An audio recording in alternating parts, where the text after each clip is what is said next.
Well, concerns are growing for senior citizens with more and more banks going cashless. Yes, banks going cashless. Over-the-counter transactions are no longer available at some Commonwealth Bank branches, with cash only available through ATMs. For more, we're joined by the Chief Operating Officer of National Seniors Australia, Chris Grice. Thanks so much for your time, Chris. Hi, Sarah. Thank you. Not everyone's happy about this. I mean, a cashless trend, what's going on? Well, we're not only sort of seeing cash being sort of, I guess, removed from the economy, but we're seeing obviously a deliberate play to transition everybody over to digital transactions. 2030, they're removing cheques from circulation, so there's a big shift to getting people off cash. Big shift, also a big adjustment for those it most impacts, including seniors and regional communities. Indeed, and the feedback that we're getting is that it's not as easy as just tap and go and away you go. It's sort of like some of these regional communities in particular have challenges around internet access, and so even if you're a grey nomad travelling the length and breadth of the country, if you're going to inland Australia and you're wanting to pay for fuel, well, you've got to have cash with you. If banks do continue down this path, I mean, what does it mean for seniors? What can they do to cope? It's their cash after all. How can they get it? Yeah, well, and also to get cash, they've got to pay for it as well. We're seeing more and more transaction fees being added onto their accounts if they want to access cash, in particular through ATMs that aren't necessarily provided by the big banks. And I guess there's a lot of work that needs to happen in terms of educating and informing senior Australians in terms of being able to operate with using their smartphones and these apps.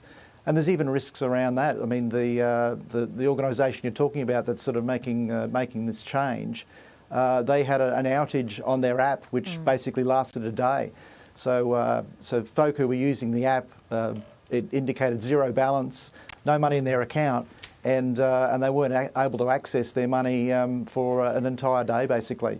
And so that forced people back into the branches and long queues to just get access to what's their money. Yeah, it's a brave new world with a few glitches along the way. Chris, thanks so much for your insight. Absolutely, thank you. A Commonwealth Bank spokesperson has told Today the Commonwealth Bank has created a very small number of specialist centres in major metropolitan areas which are designed to support personal and business customers with more complex banking needs. Goes on to say all of our specialist centres are in major metropolitan locations and very nearby to full-service franchises. Their full statement is on our website, Carl.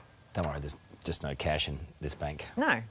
Why does the bank need cash, Is there a glitch in the Carl? Matrix or something going on at the moment? No cash in the bank? So. Anyway. I think so. Well, Premier Daniel Andrews says it was an easy decision to cancel the Commonwealth Games. It was originally budgeted for $2.6 billion, but he says it blew out to $6, perhaps even $7 billion. Those figures are being slammed as inflated and grossly exaggerated. Birmingham's Games in 2022, by comparison, cost $1.5 billion. The Gold Coast, an estimated $2 billion. And Glasgow in 2014, just $1 billion. Evan Lucas from InvestSmart joins us now. Evan, good morning to you.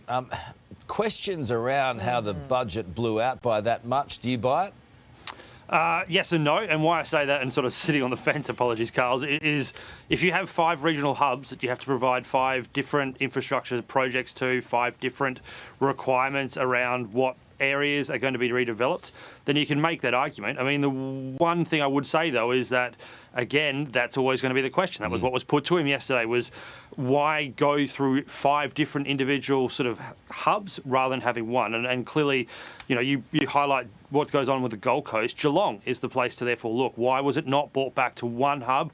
Or even as the Com Games group is saying, why not bring it back to Melbourne and get it done for a price that everybody has seemed to be able to do it for the last 3 to 5 of these events?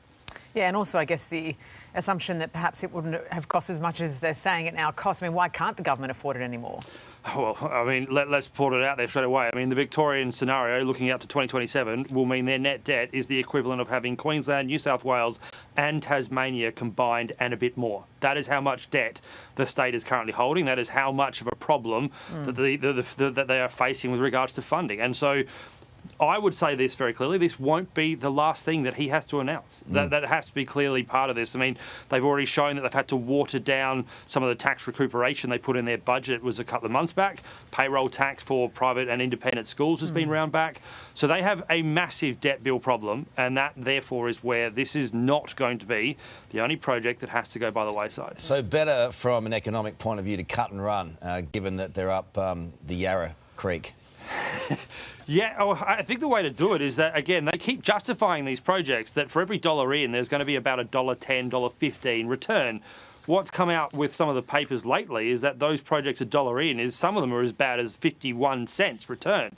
So that is probably the argument to you, Carl. The economics of it is not just about the socio side of it, is that it just does not stack up. The costs, the requirements, the overall project benefit is just not there. And that is having to be the strong management that he wants to prefer. If he's doing that, therefore cancel projects that don't make economic sense anymore. Yep. Well, it's probably not the only one, as you say, and probably why it's not gone down too badly in some parts of Victoria. Yeah, I guess it's a revelation that you probably might have anticipated a year and a half ago. Exactly. When you cross your arms, you mean business. The Commonwealth Bank is defending itself this morning over specialist centres which do not provide over-the-counter cash. Concerns arose over the centres going cashless, impacting those who do rely on physical money. CBA says the centres are located near its normal branches and include ATMs for withdrawals and deposits.